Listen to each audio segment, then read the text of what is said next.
അപ്പം ഞാൻ കുറേ ദിവസം ഈ അടിപ്പാതയെക്കുറിച്ചുള്ള വീഡിയോസൊക്കെ നിങ്ങൾക്ക് വേണ്ടി ചെയ്യുന്നുണ്ടല്ലോ. അപ്പം ഞങ്ങളുടെ ഏരിയയിൽ കേരള വിഷൻ്റെ ന്യൂസുകാർ വന്നിട്ടുണ്ടായിരുന്നു. ഈ നമ്മുടെ ഓൺലൈനിൽ വന്ന് ഞങ്ങളെപ്പോലെയുള്ള കുറച്ച് പേര് ഇട്ടുന്ന വീഡിയോസൊക്കെ കണ്ടിട്ട് അങ്ങനെ ഇന്നത്തെ ന്യൂസിലുണ്ടായിരുന്നു. കാണിച്ചു തരാവേ. തോടും അതിന് പുറകിലൊരു കാടും ഒക്കെ ആയിട്ട് നിങ്ങൾക്ക് തോന്നാം. പക്ഷേ യഥാർത്ഥത്തിൽ ഇത് ഒരു തോടോ അല്ലെങ്കിൽ തൊട്ടപ്പുറത്ത് കാണുന്നത് കാടോ ഒന്നുമല്ല. ഇതൊരു റെയിൽവേ അടിപ്പാതയാണ്. ഞങ്ങളിവിടെ വന്നിട്ട് ഏകദേശം 10 മിനിറ്റോളം ആയിട്ടുണ്ടാകും. ഇതിനോടകം തന്നെ ഏകദേശം 15ഓളം വാഹനങ്ങൾ ഇതുവഴി പോയി. ബൈക്കും കാറും സ്കൂൾ ബസ്സുകളും ആംബുലൻസും ഉൾപ്പെടെയുള്ള വാഹനങ്ങൾ പോകുന്ന വഴിയാണ്. അതുപോലെ തന്നെ കാൽനട യാത്രക്കാർ നിരവധിയായിട്ടുള്ള ആളുകൾ പോണ വഴിയാണ്. സ്കൂൾ കുട്ടികൾ നടന്നു പോണ വഴിയുടെ അവസ്ഥയാണ് ഈ കാണുന്നത്. എന്താണ് ശരിക്കും അവസ്ഥ എന്നുള്ളത് ഈ ദുരിതം അനുഭവിക്കുന്ന ഇവിടത്തെ ജനങ്ങളോട് തന്നെ നമുക്ക് ചോദിക്കാം. എന്താണ് ശരിക്കുള്ള അവസ്ഥ? ഈ അവസ്ഥ തുടങ്ങിയിട്ട് ഒത്തിരി നാളായി.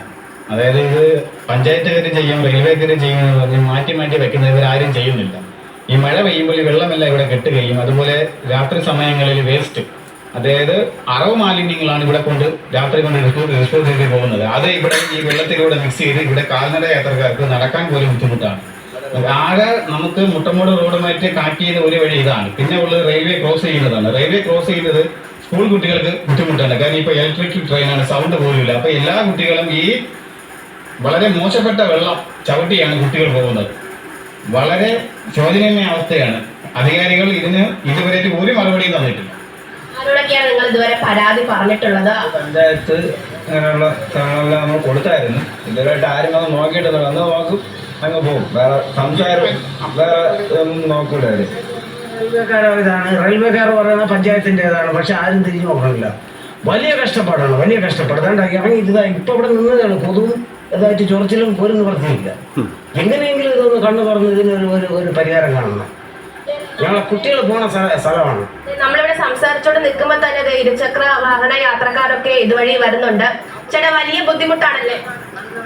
വലിയ ബുദ്ധിമുട്ടെന്ന് പറഞ്ഞാൽ വലിയ ബുദ്ധിമുട്ടാണ്. 10 വർഷമായി ഈ അണ്ടർ പാസേജ് ഇവിടെ വന്നിട്ട്. അന്ന് മുതൽ ഇന്ന് വരെയും ഇവിടുത്തെ ജനങ്ങൾ ഈ വെള്ളക്കെട്ട് മൂലം ഒരുപാട് ബുദ്ധിമുട്ട് അനുഭവിക്കുകയാണ്. ഇവിടെയാണെങ്കിൽ രാത്രിയായാൽ കുടുംബമായിട്ടൊന്നും പോകാൻ പറ്റാത്തൊരവസ്ഥയാണ്. സാമൂഹ്യ വിരുദ്ധരും പിന്നെ വീടുകളിൽ നിന്നുള്ള മാലിന്യം, അറവ് മാലിന്യം, വീടുകളിൽ വളർത്തുന്ന നായ്ക്കുട്ടി, പൂച്ചക്കുഞ്ഞുങ്ങൾ, ചത്ത മൃഗങ്ങൾ എല്ലാത്തിനെയും കൊണ്ട് ഈ വെള്ളത്തിൽ കൊണ്ടിട്ടാണ് വളരെ ബുദ്ധിമുട്ട്. ഒരു നിവർത്തിയില്ല.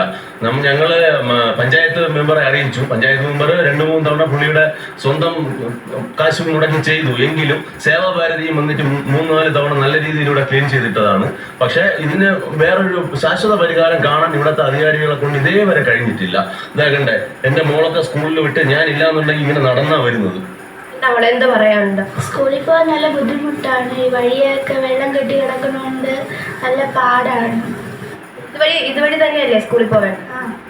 നടന്നാണോ പോവാറ്? നടന്നു പോകാറുണ്ട്. ഇപ്പൊ ഈ വെള്ളം കെട്ടി നിൽക്കാനുള്ള പ്രധാന കാരണം? വെള്ളം കെട്ടി നിൽക്കാനുള്ള പ്രധാന കാരണം മേലിൽ നിന്നും വരുന്ന ഓട മേലിൽ അടച്ചിരിക്കുകയാണ്. അടച്ചതിന് ശേഷമാണ് ഇവിടെ ഇത്രയും വെള്ളക്കെട്ട് ഉണ്ടായത്. ഏകദേശം 6 മാസം കൊണ്ട് ഈ ബുദ്ധിമുട്ടൂടെ അനുഭവിക്കുകയാണ്. വളരെ ബുദ്ധിമുട്ടാണ്. സാമൂഹ്യ വിരുദ്ധരും വെള്ളമടിക്കാരും എല്ലാം ഭയങ്കര വിഷയമാണ് ഇവിടെ. രാത്രി ആയി കഴിഞ്ഞാൽ വെട്ടമോ വെളിച്ചമോ ഒന്നുമില്ല. അതാണ് ഇവിടുത്തെ അവസ്ഥ. ഒന്നിലധികം പരാതികൾ ഈ നാട്ടുകാർക്ക് പറയാനുണ്ട് എന്നുള്ളതാണ്. നമുക്കിവിടെ ചേച്ചിയും കുട്ടികളും ഒക്കെ ഉണ്ട്. ചേച്ചി, എന്താ അവസ്ഥ? എന്താ? വളരെ മോശമാണ്. കാരണം ഈ അണ്ടർ പാസേജ് വെള്ളം കെട്ടിക്കുന്നത് നോക്കിടക്കുന്നത് മാത്രമല്ല, ഈ അറവ് മാലിന്യങ്ങളെ കാര്യങ്ങൾ പറഞ്ഞില്ലായിരുന്നു. ഈ വേസ്റ്റ് ഇങ്ങനെ കൊണ്ടിടുമ്പോഴത്തേക്കും പട്ടിശല്യം, നല്ല രീതിയിൽ പട്ടിശല്യമുണ്ട്. അപ്പോൾ ഈ കുട്ടികൾ കണ്ടില്ലേ, കൊച്ചു കുട്ടികളാണ്. ഇവരൊക്കെ ഇതുവഴി നടന്നു പോകുമ്പോഴത്തേക്കും ഈ പട്ടികളുടെ നല്ല ഉപദ്രവമുണ്ട്. ബാക്കിൽ നമ്മൾ കടിക്കാൻ പോയിരിക്കുക. പട്ടി വേസ്റ്റ് കഴിച്ചിട്ട് ഇവിടെ കിടക്കുന്നതാണ്. ഈ പൂച്ചക്കുട്ടിയും പട്ടിക്കുട്ടികളും ഇവിടെ കൊണ്ടിങ്ങനെ കളയുന്നുണ്ട്. അപ്പോൾ ഈ പട്ടികൾ ഇതുങ്ങളെ കടിച്ചു തിന്നുന്നുണ്ട്. ഇതിൻ്റെ ഉപദ്രവം. അപ്പോൾ ഇങ്ങനെ കടിക്കുമ്പോഴത്തേക്കും കുട്ടികൾ നടന്നു പോകുമ്പോൾ കടിക്കുന്നത് എന്താണ് ഉറപ്പ്? അതുപോലെ ഈ വെള്ളം കെട്ടി കിടക്കുന്നത്. ഞാൻ ഇതുവഴിയാണ് ഈ 3 കുട്ടികളെയും കൊണ്ട് വാഹനത്തിൽ സഞ്ചരിക്കുന്നത്. പ്ലാറ്റ്ഫോമിൽ ചില സമയങ്ങളിൽ വെള്ളം കയറാറുണ്ട്. കുട്ടികൾ ഇങ്ങനെ 2 സൈഡ് കാലിട്ട് കിടക്കാൻ നിൽക്കിയിരിക്കുകയല്ലേ. അപ്പോൾ അവരുടെ കാലിൽ ഈ വെള്ളം തട്ടാറുണ്ട്. എന്തെങ്കിലും ഒരു മുറിവുണ്ടെന്നുണ്ടെങ്കിൽ ഇൻഫെക്ഷൻ ആവത്തില്ലേ? ഈ വേസ്റ്റ് ഈ ഡംപ് ചെയ്തിരിക്കുന്നത്, ഈ കോഴി വേസ്റ്റൊക്കെ കൊണ്ടുവരുന്ന സമയത്ത് സഹിക്കാൻ പറ്റാത്ത സ്മെല്ലാണ്. ഇതുവഴി പോകാൻ പറ്റത്തില്ല. ഭയങ്കര ബുദ്ധിമുട്ടാണ്. വെള്ളം കെട്ടി കിടക്കുന്നത് കാരണം നമുക്ക് യാത്ര ചെയ്യുന്നത് വളരെ ബുദ്ധിമുട്ടാണ്. ഞാനത് അപ്പുറത്താണ് താമസിക്കുന്നത്. ഈ പട്ടിശല്യം കാരണം നല്ല രീതിയിൽ എനിക്ക് ഗേറ്റ് പോലും തുറന്നിടാൻ പറ്റില്ല. വേസ്റ്റ് ഇട്ടിരിക്കുന്നത് കാരണം ഒരു ജനൽ തുറന്നിടാൻ പറ്റത്തില്ല. ഒരു രക്ഷയില്ലാത്തൊരു കണ്ടീഷനാണ്. ഞാൻ പഞ്ചായത്തിൽ പരാതി പറഞ്ഞു, റെയിൽവേയിൽ പരാതി പറഞ്ഞു, പലരോടും പറഞ്ഞു. ഒരുപാട് തവണ ഒരുപാട് ആൾക്കാരുമായിട്ട് ബന്ധപ്പെടാൻ ശ്രമിച്ചിട്ടുണ്ട്. ഇതിൻ്റെ ഇത് എന്തെങ്കിലും ഒരു രീതിയിലൊരു സമാധാനം കണ്ടെത്താൻ വേണ്ടിയിട്ട്. ഒരിക്കൽ പഞ്ചായത്തിൽ രൂക്ഷമായ രീതിയിൽ പരാതിപ്പെട്ടതിനെ തുടർന്നിട്ട് അണ്ടർ പാസേജിനകത്ത് കിടന്ന വേസ്റ്റ് മൊത്തം 2 വാർഡ് മെമ്പർമാരും കൂടെ എടുത്തിട്ട് അപ്പർ സൈഡിലോട്ട് മാറ്റി വെച്ചു, ഒരു സൈഡിലേക്ക് ഒതുക്കി വെച്ചു. ആ സമയത്ത് 2-3 മെത്ത ഉൾപ്പെടെ ഉണ്ടായിരുന്നു. ഈ മെത്ത വെള്ളത്തിൽ കിടന്നാലുള്ള അവസ്ഥ എന്തായിരിക്കും പറയണ്ടല്ലോ. ഈ മെത്ത ഉൾപ്പെടെ എടുത്ത് അപ്പർ സൈഡ് വെച്ചിട്ട് പോയി. എന്നിട്ട് എന്തെങ്കിലും പ്രയോജനമുണ്ടോ? വിത്തിൻ 1 വീക്ക് പഴയതിനെക്കാട്ടി രൂക്ഷമായിട്ടുള്ള രീതിയിൽ വേസ്റ്റ് കൊണ്ട് നടന്നു. എന്തെങ്കിലും ഒരു ഫോൺ വഴി ആരെങ്കിലും കണ്ടെത്തിയില്ല എന്നുണ്ടെങ്കിൽ ഞങ്ങൾക്ക് ഇവിടെ ജീവിക്കുക എന്ന് പറയുന്നത് വളരെ ബുദ്ധിമുട്ടാണ്. സ്കൂളിൽ പോകുന്ന വഴിയല്ലേ, ബുദ്ധിമുട്ടാണോ?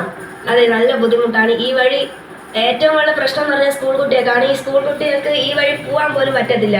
ഇവിടെ ആദ്യമായിട്ട് വേണ്ടത് ഒരു ക്യാമറയാണ്. കാരണം ഇവിടെ വേസ്റ്റ് കൊണ്ടുവന്നാൽ നമുക്ക് ഒരു തെളിവുമില്ല. ഇപ്പോൾ ഒരു ക്യാമറ വെച്ച് കഴിഞ്ഞാൽ നമുക്ക് ഒരു തെളിവും ആവും. പിന്നെ രാത്രി ഈ വഴി വരാൻ ഭയങ്കര പേടിയാണ്. കാരണം ഈ വഴി വരുമ്പോൾ ഒരു വെട്ടം പോലും ഇല്ല. അപ്പം ആരെങ്കിലും വന്ന് അറ്റാക്ക് ചെയ്തപ്പോൾ നമ്മൾ അറിയൂല. ഒരു ക്യാമറ വെച്ച് കഴിഞ്ഞാൽ നല്ലതായിട്ട് എനിക്ക് തോന്നി. കുട്ടികൾ ഉൾപ്പെടെ രൂക്ഷമായ ഭാഷയിലാണ് പ്രതികരിക്കുന്നത്. ഇവിടെ ഇപ്പോൾ നമ്മൾ നിൽക്കുമ്പോൾ തന്നെ അസഹ്യമായിട്ടുള്ള ദുർഗന്ധമാണ് നമുക്ക് അനുഭവപ്പെടുന്നത്. ഈ വെള്ളത്തിന്റെ പ്രശ്നം മാത്രമല്ല, ഈ സമീപം വലിയ കാടാണ്. പരിസര പ്രദേശങ്ങളിലൊക്കെ തന്നെ ചാക്കുകെട്ടുകൾ നിറച്ച് മാലിന്യങ്ങൾ കൊണ്ടുവന്ന് തള്ളുന്നുണ്ട്. ശാലയിൽ നിന്നുള്ള മാലിന്യങ്ങൾ ഉൾപ്പെടെ ഇവിടെ വന്ന് കൊണ്ടുവന്ന് തള്ളുന്നു എന്നുള്ള പരാതി പറയുന്നുണ്ട്. സ്കൂൾ കുട്ടികൾ കാൽനടയായിട്ട് പോകുന്ന വഴിയുടെ അവസ്ഥയാണ് ഈ കാണുന്നത്. എന്തായാലും തദ്ദേശ തെരഞ്ഞെടുപ്പും അതിന് പിന്നാലെ വരുന്ന നിയമസഭാ തെരഞ്ഞെടുപ്പും ഒക്കെ കണക്കിലെടുത്തുകൊണ്ട് വലിയ പ്രഖ്യാപനങ്ങൾ സർക്കാരും പഞ്ചായത്തുകളുടെ ഭാഗത്തു നിന്നും ഒക്കെ നടക്കുന്നുണ്ട്. വലിയ ഉദ്ഘാടന മഹാമഹങ്ങൾ പല സ്ഥലങ്ങളിലും നടക്കുന്നുണ്ട്. ആ തെരഞ്ഞെടുപ്പിന്റെ ഭാഗമായിട്ടെങ്കിലും ഈ പ്രശ്നത്തിന് ഒരു പരിഹാരം പള്ളിച്ചൽ ഗ്രാമപഞ്ചായത്ത് കാണണമെന്നുള്ള ആവശ്യമാണ് നാട്ടുകാർ പറയുന്നത്. അത് കുട്ടികൾ ഉൾപ്പെടെ അതിരൂക്ഷമായിട്ടുള്ള ഭാഷയിൽ അവർക്ക് അനുഭവിക്കേണ്ടി വരുന്ന ദുരിതങ്ങൾ അവർ തുറന്നു പറയുകയാണ്. എന്തെങ്കിലും അടിയന്തരമായിട്ട് ഈ പ്രശ്നത്തിന് ഒരു പരിഹാരം കാണണം. മൊട്ടമൂട് ഗാന്ധിനഗർ റെയിൽവേ അടിപ്പാതയുടെ താഴെയാണ് ഇത്രയും വലിയ ദുരിത കാഴ്ച നമ്മൾ കാണുന്നത്. ക്യാമറമാൻ ഷാൻ ജയസിനും അജ്മലിനുമൊപ്പം സൂര്യഗായത്രി, കേരള വിഷൻ ന്യൂസ്, തിരുവനന്തപുരം.